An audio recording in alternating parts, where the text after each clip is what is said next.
अब भारतीय न्याय संहिता में आगे आते हैं धारा 48।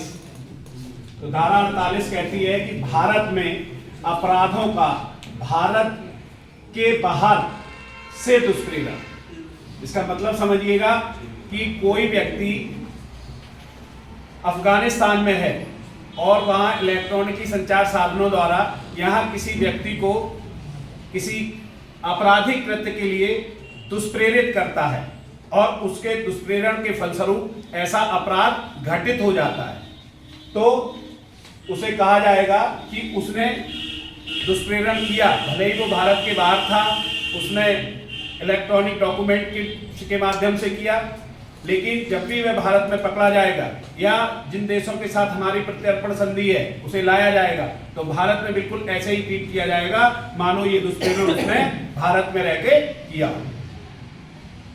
आइए क्रम से देख लेते हैं। भारत में अपराधों का भारत के बाहर से दुष्प्रेरण, abetment outside India for offence in India. तो कह रहा है पहला कि वह व्यक्ति इस संहिता के अर्थ के अंतर्गत अपराध का दुष्प्रेरण करता है, ये माना जाएगा। दूसरी बात कह रहा है जो भारत में किसी ऐसे आपराधिक कार्य के किए जाने का भारत के बाहर से दुष्प्रेरण करता है, जो अपराध होगा यदि भारत में किया जाए तो वो माना जाएगा कि उसने भारत में रह के ही दुष्प्रेरण किया है। इन्होंने एक इलस्ट्रेशन दिया है, तो मैं ना इसे का को कमल कर देता हूं और खा को खट्टू कर देता हूं या खाटू कर देता हूं। कमल जो है एक्स देश अफगानिस्तान मान लीजिएगा, भारत में खा को भारत में हत्या करने के लिए उकसाता है और कमल हत्या के दुष्प्रेरण का दोषी है, ये माना जाएगा। ठीक है।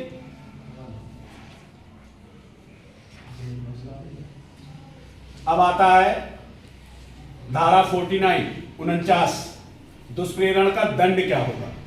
तो समझिएगा, जिस दुष्प्रेरक ने जिस आपराधिक कृत्य का दुष्प्रेरण किया है और उसके फलस्वरूप परिणाम स्वरूप ऐसा आपराधिक कृत्य किया गया है, तो उसे अगर इस संहिता में उसके दुष्प्रेरण के लिए अलग से कोई दंड का प्रावधान नहीं है, तो उसको भी वही सजा होगी जो उसको आपराधिक कृत्य करने वाले को।